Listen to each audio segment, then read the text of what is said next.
Oil cost కలిసి ఆ 9 ఏంటంటే అదనంగా కలిసేయి manufacturing profit, distributor profit, wholesaler profit, retailer profit, packing, ట్యాక్సులు, అడ్వర్టైజ్మెంట్లు, కంపెనీ ఓవర్ హెడ్స్, ట్రాన్స్పోర్టు, ఇలా ఒక 9 ఐటమ్స్ కలిస్తే ఇంకా నేను ఆయిల్ ఎక్స్ట్రాక్షన్ మజూరీ ఛార్జెస్ చెప్పలేదు, అవి చెప్పలేదు.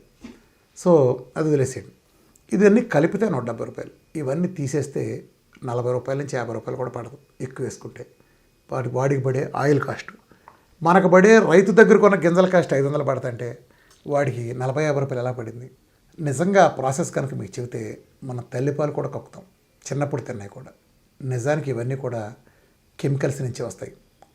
ఎలా తయారు చేస్తారంటే వీటిని పెట్రోకెమికల్స్ ప్రోడక్ట్ చేసినప్పుడు ఇండస్ట్రియల్ వేస్ట్ కింద ఆఖరికి మిగిలిన ప్రోడక్ట్ ఉంటుంది, అదొకటి మేజర్ ఇంగ్రీడియంట్ కలుపుతారు ఒకటి.